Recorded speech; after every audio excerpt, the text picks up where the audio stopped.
आओ दोस्तों, आज चर्चा करते हैं कि ज्ञान क्या है। ये थोड़ा गंभीर विषय है, क्योंकि सामान्य ज्ञान ही विशेष ज्ञान में बदल जाता है जब उसकी थोड़ा गहराई में जाते हैं। जैसे कि आप देखेंगे, हम रोज़ पानी कहते हैं, लेकिन पानी का जब विश्लेषण करेंगे तो पानी कैसे बनता है, तो वैज्ञानिक तरीके से ये ज्ञात होता है कि हाइड्रोजन और ऑक्सीजन से मिलकर के पानी बनता है। इसी तरह से अगर हम देखेंगे, हम कहते हैं कि पानी ने मेरा हाथ जला दिया, लेकिन जब इसका भी विश्लेषण करते हैं तो मालूम पड़ेगा कि पानी ने हाथ नहीं जलाया। ये पानी में जो ऊर्जा मौजूद थी, अग्नि मौजूद थी, उसने हाथ जलाया। क्योंकि पानी का तो स्वभाव शीतल होता है, ठंडा होता है, प्यास बुझाता है पानी हमेशा। उसी पानी को कुछ देर के लिए आप रख दें तो ठंडा हो जाएगा।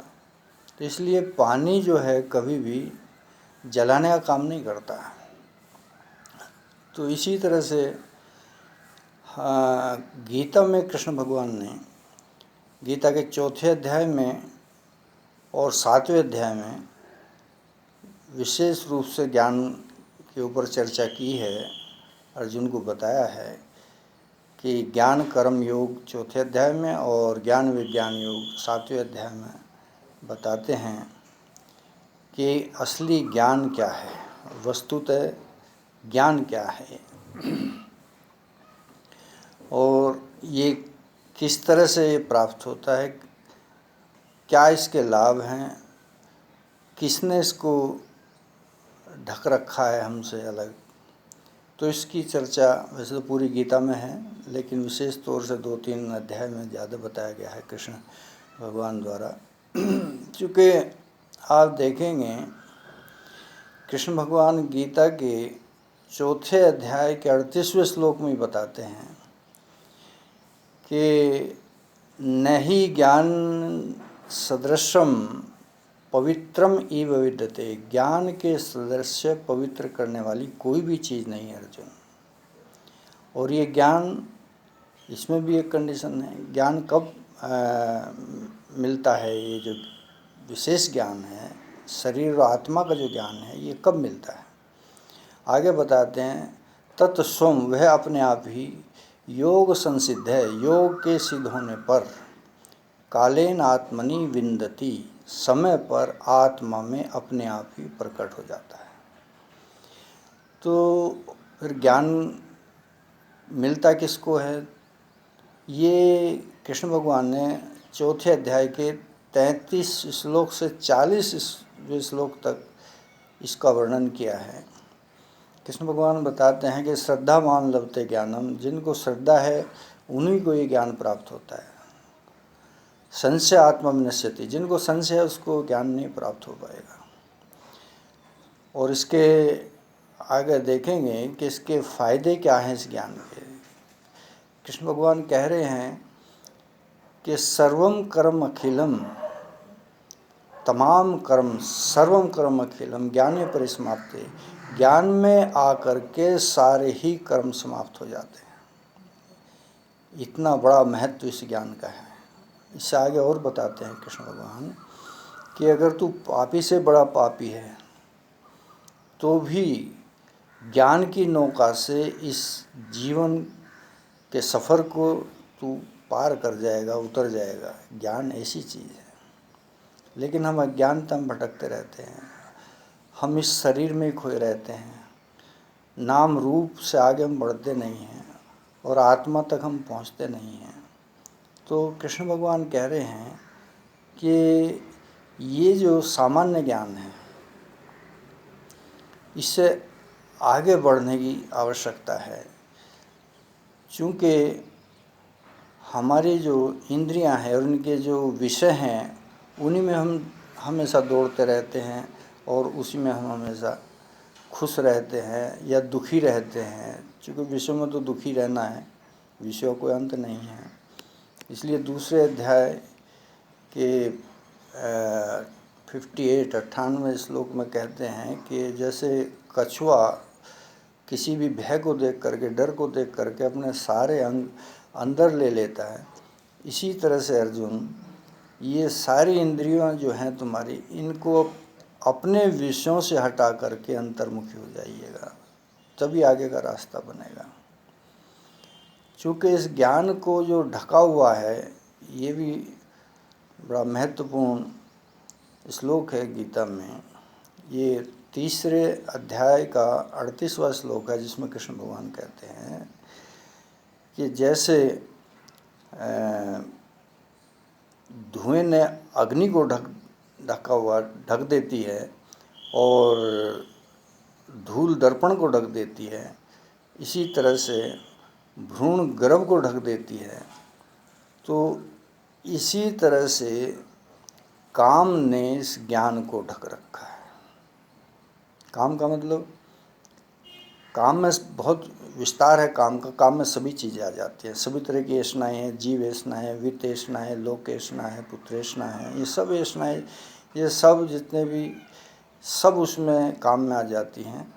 और काम की अग्नि में पूरे संसार का भी अगर सामग्री डाल दी जाए तो भी ये संतुष्ट काम नहीं होने वाला। ये कृष्ण भगवान समझा रहे हैं गीता में अर्जुन को, अर्जुन के माध्यम से सभी को, दुनिया को बता रहे हैं। इसलिए 3 अध्याय में कहते हैं कि ये 43 श्लोक में कृष्ण भगवान अर्जुन से कह रहे हैं कि जही शत्रु महाभाव काम रूपम दुरासदम। अर्जुन, इस काम को जीत, सबसे बड़ा शत्रु है, क्योंकि हमारी कामनाएं पूरी नहीं होकर पूरा जीवन हम सुख के लिए कार्य करते हैं, लेकिन दुखी मिलते रहते हैं, ये कामनाएं हमें भटकाती रहती हैं। तो ये सबसे बड़ा शत्रु जो है हमारा, ये काम है। इसलिए हमें निष्काम होकर के सारे काम करने चाहिए, कामनाओं को देखना चाहिए ये हमको कैसे भटका रही हैं। इसका महत्व बताते हुए कृष्ण भगवान आगे 7वें अध्याय में बताते हैं कि ये जो 17वां, 18वां और 19वां 3 श्लोक हैं 7वें अध्याय के, उसमें बताते हैं कृष्ण भगवान कि ज्ञानी तो और भक्त, ये तो मुझको सबसे ज़्यादा प्रिय है। ज्ञानी भक्त मुझको सबसे ज़्यादा प्रिय है, और जो ज्ञानी भक्त है उसका मिलना बड़ा दुर्लभ है। और आगे कहते हैं 18वें श्लोक में कि ज्ञानी तो मेरी आत्मा ही है। 19वें श्लोक में क्या कहते हैं, भूनाम जन्मान अंते ज्ञानवान मम प्रपद्यते वासुदेव सर्वमिति स महात्मा सुदुर्लभ है। अर्जुन, ये ज्ञानी ही बहुत जन्मों के बाद मेरी शरण आता है, मेरी पूजा करता है, और ऐसा ज्ञानी जान जाता है, फिर क्या जान जाता है, वासुदेव सर्वमिति, के सब कुछ वासुदेव में है। लेकिन अर्जुन, ऐसा ये दुर्लभ है, ऐसा ज्ञानी मिलना, ऐसा भक्त मिलना दुर्लभ है। ज्ञानी और भक्त दोनों को कृष्ण भगवान ने क्यों प्रशंसा करते हैं, क्यों इनका महत्व बताते हैं, वो इसलिए चूँकि अगर आप कोई ज्ञानी है तो ज्ञान में आगे बढ़ते बढ़ते सूक्ष्म अहंकार उसको रह जाता है, इसलिए तो भक्ति में आना ही पड़ेगा। भक्त को इसलिए बताते हैं क्योंकि भक्ति करते करते भक्त की अगर मन तक ही भक्ति रह गई तो मन की खुराक बन कर रह जाती है, वो आगे नहीं बढ़ पाता, उसको ज्ञान नहीं हो पाता है। चूँकि मन तक सारी जितने भी आपके भजन हैं, आपके कीर्तन हैं, आपकी कथाएं हैं, कितनी भी कथाएं सुन लो, सब मन तक रह जाती हैं। लोग कहते हैं कथा तो बहुत सुन रहे हैं लेकिन कुछ फ़ायदा हो नहीं रही, आगे प्रगति हो नहीं रही। आप कितने भी भजन सुने, मीरा के भजन सुने, मन कहेगा भाई कबीर के अच्छे हैं, फिर कबीर के सुन लो, फिर कहेगा सूरदास के अच्छे हैं, अब सूरदास के सुन लो, फिर कहेंगे विनोद अग्रवाल बहुत अच्छा गाता है, उसके सुन लो। अब क्या बात हुई भाई, अलग अलग क्यों? क्योंकि मन का स्वभाव है, ये बदलता चला जाता है, ये उगता चला जाता है, एक चीज़ सुनते सुनते ये उगता चला जाता है। तो ये चूँकि मन तक ही सारी बातें रह जाती हैं, मन से आगे ये बातें नहीं जा पाती, इसलिए ये सब भजन कीर्तन कथाएं ये सब मन तक रह जाती हैं। इसलिए ज्ञान का होना आवश्यक है कि इससे आगे, मन से आगे क्या चीज़ है। दोस्तों, ये जो मन है, ये चाहे आप ज्ञान के रास्ते से जाएं, सांख्य योग से जाएं, पतंजलि के योग से जाएं, या फिर भक्ति योग से जाएं, इसको एक बिंदु पर जाकर के विलीन करना ही पड़ेगा। अगर ये विलीन नहीं होगा एक बिंदु पर जाकर के, तो हम देह भाव में ही रह जाते हैं, इससे आगे नहीं बढ़ पाते। क्योंकि जिस समय दृश्यमान जगत का लोप होता है, उस समय अपने स्वरूप का दर्शन होता है, इससे पहले संभव नहीं है। हम हर समय आत्मा में रहते हैं, आत्मा के बिना क्षण भर हमारा जीवन नहीं है, लेकिन हम आत्मा को ही नहीं जान पाते। इस शरीर से पहले आत्मा थी, अब वो आत्मा है, इस शरीर के बाद भी वो आत्मा रहेगी। अरे मृत्यु के बाद ये तो एक गांव का व्यक्ति भी कहता है कि भाई शरीर पूरा हो गया, जाने वाला चला गया, शरीर को अजल मजल करो। तो ये तो सभी जानते हैं, शरीर से अलग कोई चीज़ है जो आ जा रही है। फिर हम कौन हैं, कहाँ से आए, क्या हमारी यात्रा है, क्यों चिंतन नहीं करते इस बारे में। दोस्तों, में सभी को इस बारे में गहनता से चिंतन करना चाहिए। यही आध्यात्मवाद है। आध्यात्मवाद केवल इतना है कि जो सामान्य ज्ञान से विशेष ज्ञान, आत्मा के ज्ञान तक जो ले जाता है, क्योंकि उसके ज्ञान के बिना कुछ संभव ही नहीं है। अब आप भक्ति में भी देखेंगे, मीरा ने भक्ति की, सूरदास ने भक्ति की, चैतन्य महाप्रभु ने भक्ति किया, रामकृष्ण परमहंस ने भक्ति किया, लेकिन ये भाव से महाभाव में आए तब जाकर के वो बात बनी। आप देखेंगे चैतन्य महाप्रभु कीर्तन करते करते गंगा जी में या जमुना जी में कूद जाते थे, और उनको बाद में इतना होश नहीं रहता था इस शरीर का, मछुआरे निकालते थे, और मछुआरों के निकालने के बाद जैसे पानी पेट से निकाला, फिर उसी समय उनके शरीर से जाने अनजाने, सोते जागते हरि बोल हरि बोल हरि बोल निकलता रहता था। इसी तरह से आप देखेंगे रामकृष्ण परमहंस आरती कर रहे हैं, आरती करते जा रहे हैं, दीपक भी बुझ गया, फिर भी खड़े हुए आरती कर रहे हैं, पैर सूज गए, वो आरती किए जा रहे हैं, माता की आरती किए जा रहे हैं माता के सामने। तो जब तक शरीर का भान है, बात नहीं बनती दोस्तों। ये तो चाहे मीरा हो, मस्त होकर के जो साधुओं में नाचना शुरू किया, सब शरीर का भान खत्म हो जाता है। तब ये विद्या, ये ज्ञान, जो विशेष ज्ञान बताया कृष्ण भगवान ने, तब ये ज्ञान उतरता है। तो ये आत्मा के सामने ही ये तीनों हमारी अवस्थाएं आती जाती रहती है। जागृत है, स्वप्न है, सुसुप्ति है। जागने के बाद जैसे हम सोने के लिए जाते हैं, तो उस समय हमारी बुद्धि सो जाती है। चूँकि अगर बुद्धि में कोई विचार आ गया, आपको नींद नहीं आएगी, रात भर करवट ही बदलते रह जाओगे।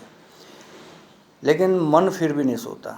ये सारी इंद्रियों के विषय जो है, ये इंद्रियों में आते हैं, इंद्रियों से फिर मन में तद्रूप हो जाते हैं सारी इंद्रियां। और लेकिन मन सोने के बाद स्वप्न देखता है, और जो इसकी इच्छाएं पूरी नहीं होती उनको जाने अनजाने स्वप्न में पूरी भी करता है, और कहीं का देखा कुछ, कहीं का देखा कुछ, इकट्ठा होकर के नए नए सपने भी दिखने शुरू हो जाते हैं।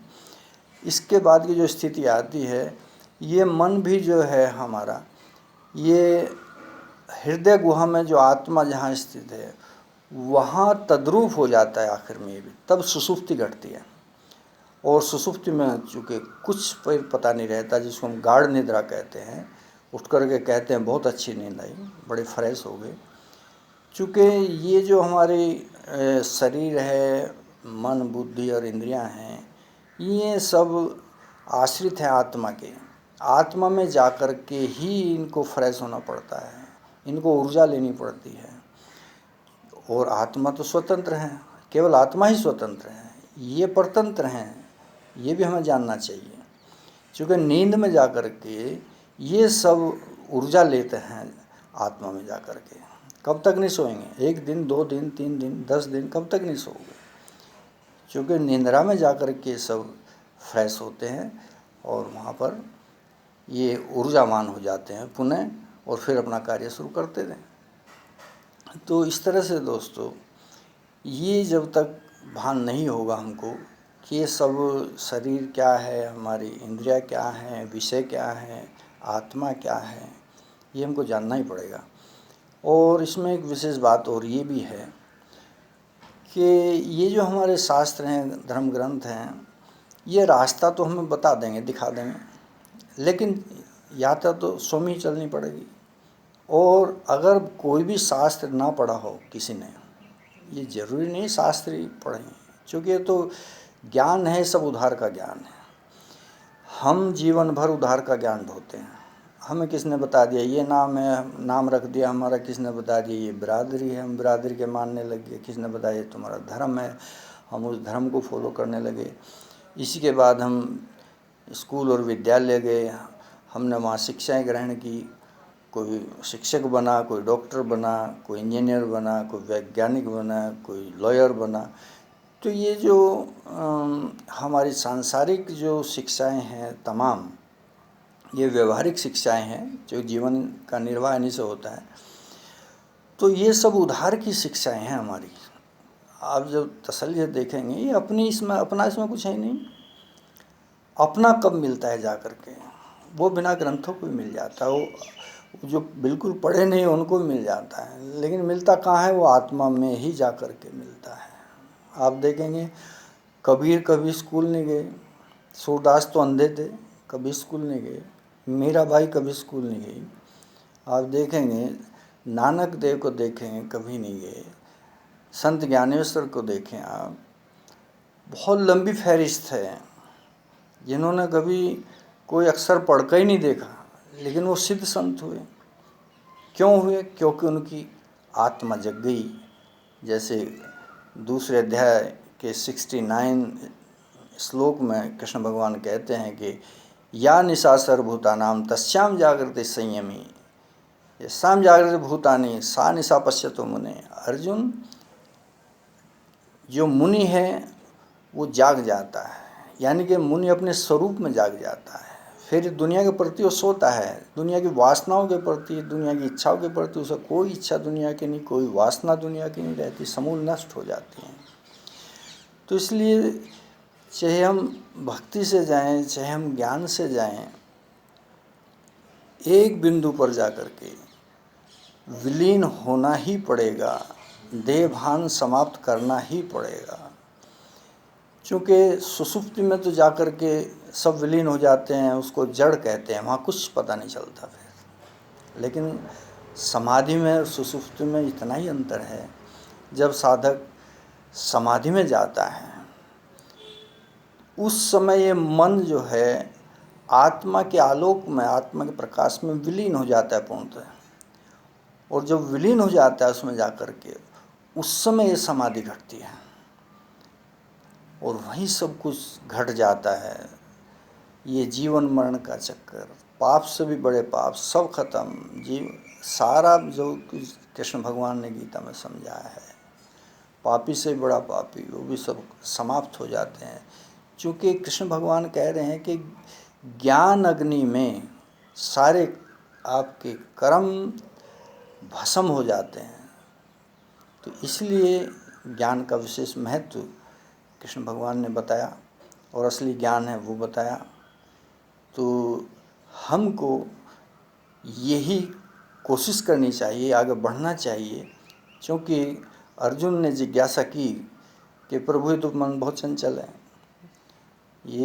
ये 6 अध्याय में 36-37 श्लोक हैं, उसमें जिज्ञासा करते हैं और कृष्ण भगवान ही मानते हैं। अर्जुन जब कहते हैं कि चंचलम ही मने कृष्ण परमाधि बलवड्यम, कृष्ण मन तो बहुत चंचल है। तो कृष्ण भगवान क्या कह रहे हैं अर्जुन को? असंशय महाभाव, इसमें कोई संशय नहीं। मने दुर्निग्रह चलम, ये मन जबरदस्ती चलायमान कर देता है। लेकिन इसका फिर रास्ता क्या है? अभ्यासेन तु कौन्ते वैराग्येन च क्रियते। अर्जुन तू बार बार अभ्यास कर, बार बार अभ्यास कर, बार बार अभ्यास कर इस योग का। बार बार अभ्यास से क्या हुआ, तुझको वैराग्य पैदा हुआ, और वैराग्य तुझको अपनी आत्मा तक ले जाएगा। लेकिन हम तो इन 3 गुणों में भटक रहे हैं, हर समय गुण हम नचा रहे हैं, रजोगुण, तमोगुण, सतोगुण, इसी में हम घूमते रहते हैं। कभी हम रजोगुण सतोगुण में आए तो हम पूजा पाठ में लग जाते हैं, रजोगुण में तो हम खाने पीने के लिए दौड़ जाते हैं, तमोगुण में आए तो हम सो जाते हैं और अज्ञानता में चले जाते हैं। तो खैर, ये गुणों का विषय भी बड़ा लंबा है, इस पर कभी फिर चर्चा करेंगे। आज इतना ही। सभी को मेरा नमस्कार। जय श्री कृष्ण।